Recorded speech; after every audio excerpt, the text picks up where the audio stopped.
É isso, pleno 2024 e só agora eu decidi ler Berserk. E o pior é que era só questão de atitude mesmo, porque faz cota que eu tenho o volume 1 do mangá, que eu só abria pra ver o Guts fudendo um demônio e ficar dando risadinha, né? O mangá do cara que sofreu mais que Jesus Cristo e a Xuxa juntos. Será que é bom mesmo? Lembrando que eu li 2 capítulos, eu até ia ler o terceiro, mas aparentemente é o começo de um arco e tal, achei melhor deixar pra depois. E nem fudendo que faz falta, mano, só essa introdução já me deixou com a cara de cu enorme. Curiosidade, no caso. Mas bora pro que interessa. A história de Guts já começa como? Deixando o leitor atiçado, talvez pelos motivos não tão corretos. O que carrega nossa atenção ali por um bom período de páginas. E quando tu pensa em ficar entediado, o autor mete o Guts cortando alguém com o espadão dele. Coisa que é extremamente satisfatória de se ver. Após ver uma carroça cheia de mulheres e crianças, o Guts fica com uma pulga atrás da orelha ali sobre algo. Ele então vai pra um bar lá onde tá rolando um jogo casual de assassinato, né? Coisa padrão nesse mundo, aparentemente. As pessoas não concordam com essa atitude dos caras, mas não podem nem fazer nada porque eles são protegidos por um tal de Castelo Coca. Claramente uma mensagem subliminar pra gente tomar só o Guaraná. O Guts já chega ali no estabelecimento como? Já se desculpando com o barman da forma mais olha como eu sou o pica do bagulho, dizendo que vai fazer uma sujeirinha.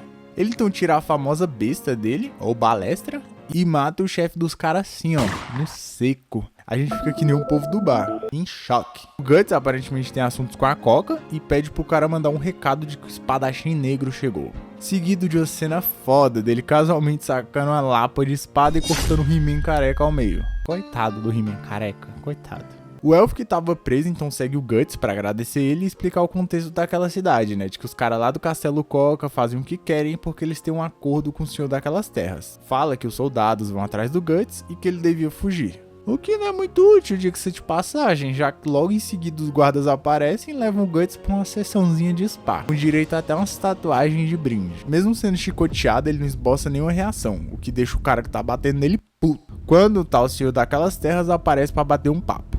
Eu sinceramente não sei a motivação por trás dessa conversa. Porque assim, pra nós, os leitores, beleza, ele explica que o chefe do Castelo Coca é um monstro e tal, e que pela besteira que o Guts fez, ele pode matar geral lá. Tá, mas foda-se. Tipo, ele nem pede pro Guts fazer nada. O Guts dá uma tirada de onda lá, falando que na verdade ele tava querendo se proteger, já que ele tava ofertando as mulheres e crianças pro bicho. E aí o cara fala que vai falar com o chefe lá do castelo pessoalmente e manda eles torturarem o Guts ainda mais. Só que sem matar, já que ele precisava entregar ele vivo pro Castelo Coca. O que eu me pergunto, por que ele já não levou o Guts junto ao invés de conversar primeiro, sabe? Mas não acaba por aí não, ele chega no castelo oferecendo o triplo do tributo, o bichão lá, deixar a cidade em paz. E o chefe do castelo vem com um papo de que não importa mais, que ele agora só quer ver as pessoas em desespero. Tipo, por quê? Sabe? O que ele tem a ganhar com isso? E ele conhece a fama do espadachim negro, então matar ele da forma mais fácil possível não seria mais inteligente? A verdade é que o cara só tá querendo uma desculpa pra matar todo mundo. Coisa que infelizmente também acontece no nosso mundo real. Aí beleza, ele prende o senhor das terras lá e parte pra ir atrás do Guts. Mas assim, já que ele vai matar a cidade toda, por que não mata logo o velho, sabe? Custava matar o velho? Parei. Vemos então o Guts preso em uma cela, tendo umas alucinações sinistras ali com o Voldemort criança. Quando o elfo aparece pra salvar ele. Descobrimos aqui que os elfos têm o poder de curar os ferimentos dos outros só empinando a bundinha. Eu entendo totalmente, às vezes uma empinadinha é tudo que a gente precisa pra ficar bem. E o elfo vê uma marca no pescoço do Guts e pergunta aqui o que significa aquilo, onde o Guts diz que é um estigma, que segundo o dicionário é uma ferida ocasionada por um machucado. Ou seja, uma cicatriz. O Guts diz que o cara vai atrás dele e queimará toda a cidade junto, falando que não se importa com os outros e que quem morre em luta alheia já era fraco demais para sobreviver. Completando dizendo que quem não sabe se defender não tem nem direito de estar vivo. Não, sério, esse site que eu peguei as scam, pelo amor de Deus, os caras tá com diálogo tudo diferente. Sei que vocês estão vendo na tela, não tem nada a ver com o que eu falei, mas no mangá tá isso. Vamos pelo oficial, né? E enquanto ele fala esses absurdos, a gente vê cenas do elfo reagindo aos sentimentos do Guts. Já que anteriormente ele citou que os elfos também têm o poder de sentir a emoção das pessoas. E naquele momento o Guts sentia raiva, tristeza, medo, enfim, um mix de sentimentos obscuros, que mostra pra nós que o Guts talvez não tava falando totalmente a verdade, e que ele meio que sim se importa de alguma forma com as pessoas.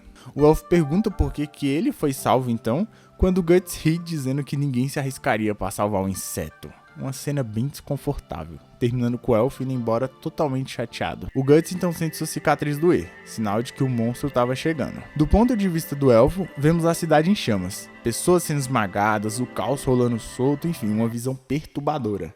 E é aí que uma sequência bem bacana de quadros do Guts aparece surgindo em meio aos cadáveres. E aí começa a brincadeira, né? É flechando a cacetada de guarda, em seguida cortando a porra de um cavalo e um homem só com corte. O homem é insano, mano. Todos se afastam com medo da força de Guts. E o chefe lá com capacete de cobra reforça a ideia de que o Guts é o tal espadachim negro que ameaça os taus dos apóstolos. Ele mete mó bronca de fodão partindo pra cima do Guts, que não dá nem pro cheiro, tá ligado? Não dá nem pro cara respirar. O Guts enche ele de flechada, inclusive no olho. O tal cobra cai dentro de uma casa. Cobra cai foi foda. Onde ele revela sua verdadeira forma, dando uma rabada no Guts e revelando ser um lagartão asqueroso do caralho. Sério, que bicho feio, irmão. Vemos então que o olho que o Guts tinha acertado antes era aparentemente o olho da língua do cara. O Cobrão diz que vai engolir o Guts por inteiro, um papo bem caliente pra essa hora do dia. Depois de levar uma costa do lagartão, no seu último momento o Guts põe a mão na boca da cobra e lança a porra de um canhão. O maluco é mais preparado que o Batman. Ele então finaliza da forma clássica, cortando o cara ao meio. E claro, é sempre uma satisfação total. O Guts então fica meio piroca ali da cabeça e começa a torturar o Sonserino, tanto psicologicamente quanto fisicamente, dizendo que ele vai experimentar dor enquanto ele lentamente morre. O Cobrão reconhece a cicatriz do Guts como um tal de estigma do sacrifício. O Guts pergunta onde está um grupo chamado God Hands, ou Mãos de Deus, enfim. E o lagartão desesperado diz que não faz ideia de onde vivem, o que comem, como se reproduzem. O Guts então sai da forma mais B10 em meio às chamas, enquanto o homem cobra implora pela sua vida. E para deixar tudo mais vívido ainda, a gente tem as reações do elfo em tempo real, tornando tudo mais dramático e extremamente épico. Isso tudo foi só o primeiro capítulo. Assim, como papel introdutório, tudo funciona muito bem. Se você já tá acostumado com contos medievais, tudo é bem familiar e tranquilo de se assimilar. E eu acho que mesmo pra quem nunca viu nada do tipo, eu acredito que seja rápida a imersão do leitor nesse universo, ou pelo menos nessa cidade. O autor pôr uma figura importante para aquele ambiente na história é uma boa forma de tornar tudo mais palpável ou menor. No caso, eu me refiro ao chefe daquela cidade, já que a hierarquia ele é estabelecida, tornando a população meio insignificante pra trama. Eu posso estar falando muita merda, mas fora isso, a narrativa é bem clara e sutil. Foi uma ótima experiência de leitura. A quadrinização do Miura é absurda, é super direta ao ponto, muito bom. Fora os desenhos ricos em detalhes que, não tem o que dizer. Ele também sabe destacar bem o que tem que ser destacado, e por mais que eu tenha feito alguns questionamentos ali durante a análise, eu não senti que tinha nada fora do lugar enquanto eu lia. Tudo parecia tão natural quanto possível. E considerando que é o primeiro capítulo, o autor consegue fazer com que nos importemos com o elfo e com Guts. Guts esse que ainda é muito misterioso. Ele claramente tem um passado não tão feliz, nos deixando meio curioso por que aconteceu e quais são seus objetivos. Eu não vou meter o louco aqui e dizer que eu nunca vi a Era de Ouro, porque sim, eu assisti, foi até que recente, já que eu vi naquela versão de anime que tava lançando. Mas pra te dizer a verdade, eu nem me apeguei muito a detalhes. Tem uma coisa ou outra ali que eu lembro, e a famosa cena do eclipse, eu confesso que não me pegou tanto. Então, talvez por eu estar acompanhando ali de forma desleixada,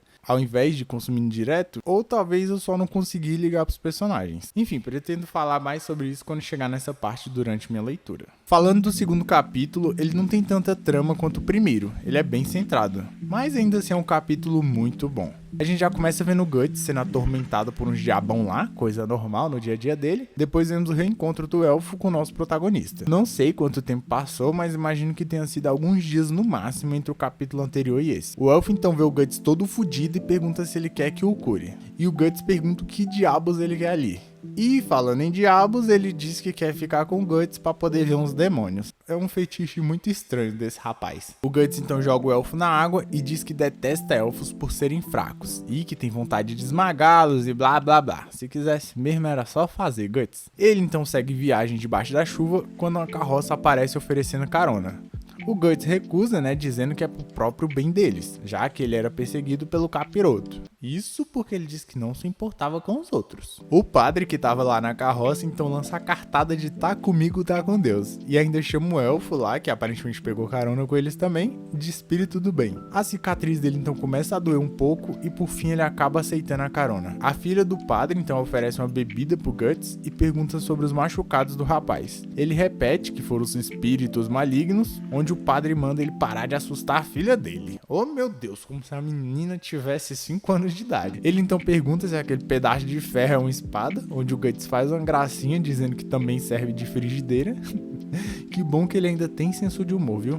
O padre então começa a pregar do nada, falando que não acha certo o povo que mata por dinheiro e que ele pagaria pelos pecados dele. O Guts então diz que é por isso que ele não gosta de padres. Imagina se ele recebesse um testemunho de Jeová em casa. O velho continua dizendo que tinha um sobrinho que saiu de casa querendo ser um grande guerreiro, mas que acabou morrendo em batalha como um qualquer. Que se tivesse escolhido ficar em casa, poderia ter um esposo, uma família e viver uma vida feliz. Onde o Guts dá uma resposta bem interessante, dizendo que ele morreu fazendo o que gostava. Então, meio que no fim ele morreu feliz, de certa forma. Ele então vai tirar um cochilo e a filha do padre cobre ele com a manta. Uma carinha ali de quem tava tendo uns pensamentos mais libidinosos do mundo. Essa sequência a seguir é visualmente muito foda, já que nós temos o Guts andando em um corredor estreito sem saber onde estava, pisando em espinhos e encontrando-se novamente com Voldemort Jr. Ele acorda com o Lula Molusco chupando a cara dele e diz que aquele era um incubo, um demônio que planta pesadelos nas pessoas para se alimentar do medo dela. Esse demônio levou a sério demais o ditado de que você colhe o que planta. O padre então se surpreende de ver que realmente existiam espíritos e o Guts lança aquela braba ali perguntando como que ele acredita em Deus, mas não acredita em espíritos. Eu não sei se isso diminuiu ou aumentou a taxa de ateísmo em Berserk, mas ele lacrou, né, como dizem. O Guts continua dizendo que o espírito só apareceu por conta da cicatriz dele e esse tipo de demônio nasce de uma mistura de sangue e fluido de defunto que deixou esse mundo com rancor. O que é quase todo mundo, né, se for parar pra pensar. Aí é aqui que eu fico puto, porque a imbecil da filha do padre desce da carroça, coisa que o Guts falou pra não fazer, e obviamente acaba empalada por um exército de mortos-vivos. E aí pronto, começou a putaria. É página atrás de página do Guts descendo pau no esqueleto. Essa escolha do autor de deixar várias e várias páginas só de ação é uma escolha muito inteligente pra mostrar o quão cansativa a batalha tá sendo. Ele para em um momento pra olhar pra carroça e vê que o padre tá decapitado e que a responsável foi a própria filha dele. Obviamente o corpo dela possuído, né? Mas não deixa de ser bizarra essa cena.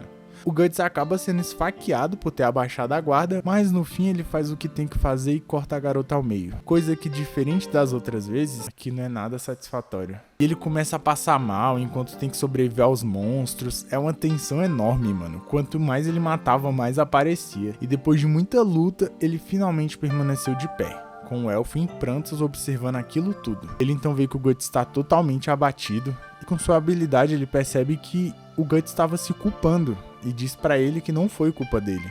O Guts então ri e diz que é verdade. Repete o discurso de que quem morre na luta alheia não merecia nem mesmo estar vivo. Mas agora tudo era diferente. O elfo sabia bem o quanto o Guts estava sofrendo por dentro. Várias vozes então começam a surgir dizendo que querem cada pedacinho do Guts, que ele vai ser perseguido para sempre enquanto tiver aquela cicatriz. Onde o mesmo acha que é ano novo e solta fogos de artifício no céu para que calem a boca. E por fim, o elfo se dá conta de que aquele sofrimento sem fim era um mundo de Guts.